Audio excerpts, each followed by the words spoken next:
এই পৃথিবীতে জিন জাতিকে এবং মানুষকে একমাত্র আমাদেরকে ইবাদত করার জন্য সৃষ্টি করেছেন, প্রেরণ করেছেন। হাদিসে বলা হয়েছে, রাসূল সাল্লাল্লাহু আলাইহি সাল্লাম বলেছেন যে সালাত পড়লো সে আমার আল্লাহ রাব্বুল আলামিনের আনুগত্য করলো। যে রমজান মাসে 30টা রোজা রাখলো সে আমার আনুগত্য করলো। যে যাকাত দিল সে আমার আনুগত্য করলো। যে হজ করলো সে আমার আনুগত্য করলো।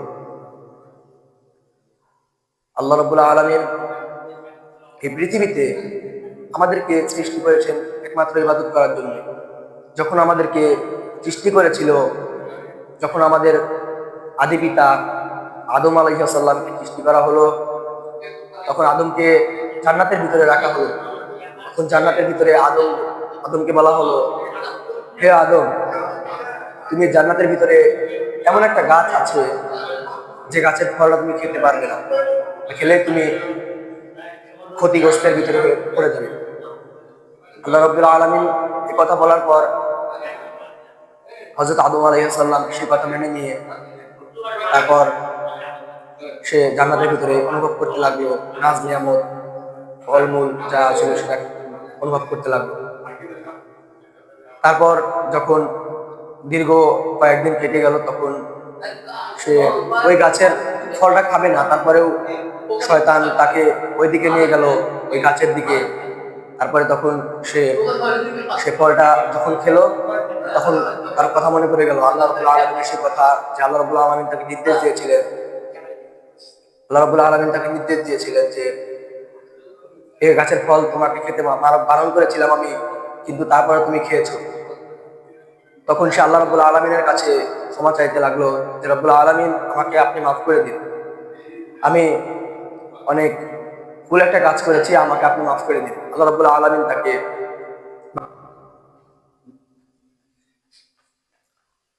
একজন বড় পাপিষ্ঠ বান্দা আল্লাহর জগতে, আল্লাহ রাব্বুল আলামিনের এই পৃথিবীর জগৎ, আল্লাহ রাব্বুল আলামিনের জগতে, এই পৃথিবীর জগতে এমন একটা পাপিষ্ঠ বান্দা ছিল যে কিনা পৃথিবীর এমন কোনো গুনাহ নেই যে সে করেনি, এমন কোনো গুনাহ নেই যে সে বান্দাটি করেনি। তাকে যখন গ্রামের লোকেরা যখন তাকে বেঁধে যখন জঙ্গলের দিকে ফেলে দিয়ে আসলো, তখন সে হাত জোড়াজোড়ি করলো, আল্লাহ রাব্বুল আলামিন, আমি জীবনে এমন কোনো গুনাহ নাই যে আমি করি নাই, জীবনে এমন কোনো পাপ কাজ নাই যে আমি করি নাই, ছোট থেকে বড় যত গুনাহ আছে সব আমি করেছি, আল্লাহ রাব্বুল আলামিন আপনি আমাকে মাফ করে দিন। তখন আল্লাহ রাব্বুল আলামিন কি করলেন, তাকে তার যখন মৃত্যু হবে, তখন তার আগে সে এই তওবাটা করেছিল। তখন সে যখন মৃত্যুবরণ করলেন, তখন আল্লাহ রাব্বুল আলামিন পয়গম্বর মুসাকে বললেন, ইয়া পয়গম্বর মুসা, আমার এই জগতে আমার এমন একটা পাপিষ্ঠ বান্দা আছে যে কিনা আমার কাছে এমন ভাবে হাত জোড় করলো, সে এমন কোনো গুনাহ নাই যে সে বান্দা সে গুনাহটি করে নাই। তারপরে আমার কাছে যখন সে হাত জোড় করে ক্ষমা চাইতে লাগলো, তখন আমি আর কিছু না করে তখন আমি তাকে মাফ করে দিলাম। সুবহানাল্লাহ। তখন আল্লাহ রাব্বুল আলামিন পয়গম্বর মুসাকে নির্দেশ দিলেন, ইয়া পয়গম্বর, তুমি সারা আরবের ভিতরে ছড়িয়ে দাও, যে আমার এই বান্দার জানাজায় অংশগ্রহণ করতে পারবে, তার জীবনের যত গুনাহ আছে সব আমি মাফ করে দেব। তো পয়গম্বর মুসা আলাইহিস সালাম সে এই ঘোষণাটা মক্কা শরীফে সবাইকে জানিয়ে দিলেন যে এমন একটা আল্লাহর ওলি আছে যে কিনা জঙ্গলের ভিতরে মৃত্যুবরণ করেছে। আল্লাহ রাব্বুল আলামিন নির্দেশ দিয়েছেন যে যে এই বান্দার জানাজায় অংশগ্রহণ করতে পারবে, আল্লাহ রাব্বুল আলামিন তার জীবনের সকল গুনাহ তাকে মাফ করে দেওয়া হবে। সুবহানাল্লাহ। তারপরে যখন আল্লাহ রাব্বুল আলামিনের নির্দেশে যখন পয়গম্বর মুসা আলাইহিস সালাম যখন মক্কা শরীফে যখন কথাটা প্রচার করে দেওয়া হলো, তখন মক্কা শরীফে সব লোকেরা জানাজায় অংশগ্রহণ করলো।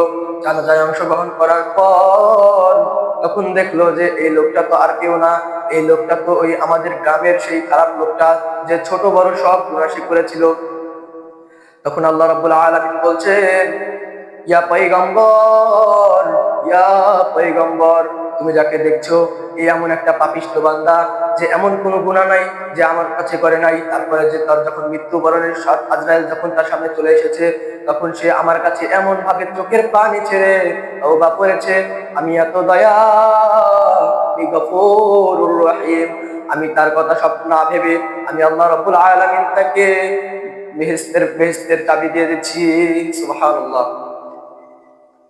এখান থেকে বোঝা যায় আল্লাহ রাব্বুল আলামিন আমাদের যতই ছোট বড় মাঝারি যতই গুনাহ হোক না কেন, আল্লাহ রাব্বুল আলামিনের কাছে রাতে 5 ওয়াক্ত সালাত করার সময় যদি আল্লাহ রাব্বুল আলামিনের কাছে হাত তুলে মোনাজাত করা যায় যে আল্লাহ রাব্বুল আলামিন আপনি আমাকে মাফ করে দিন, আল্লাহ রাব্বুল আলামিন আমাদেরকে মাফ করে দিবেন।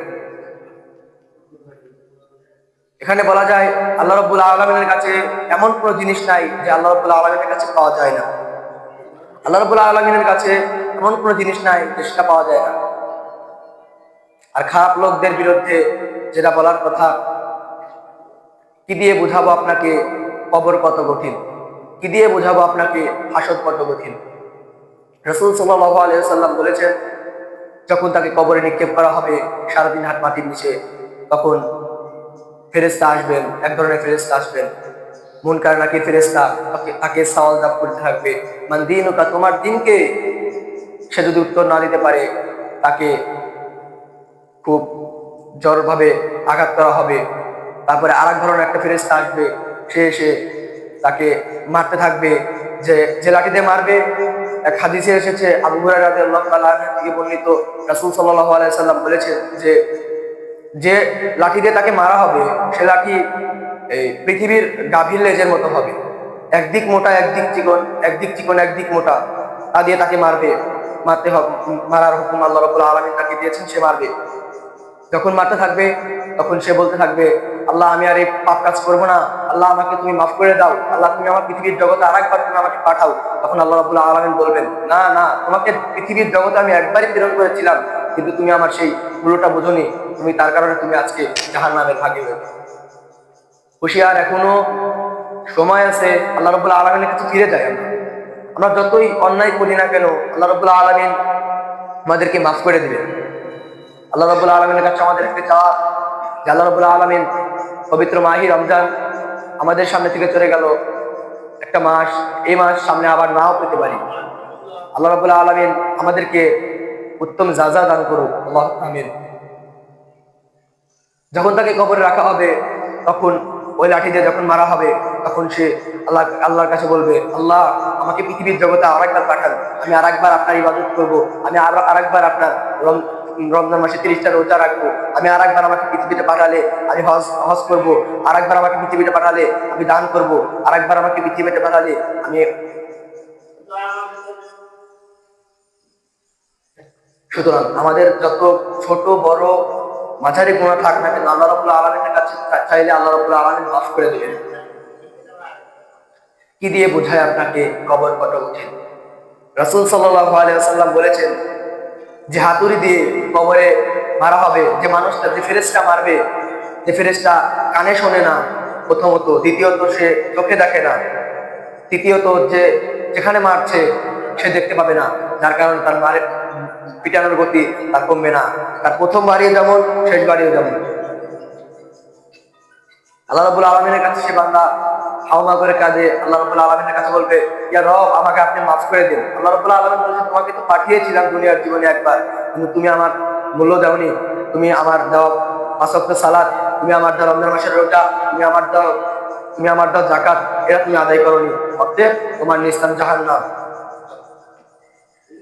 আল্লাহ রাব্বুল আলামিন দুনিয়ার জগতে প্রেরণ করেছে মানুষকে এবং জিন জাতিকে একমাত্র ইবাদত করার জন্য।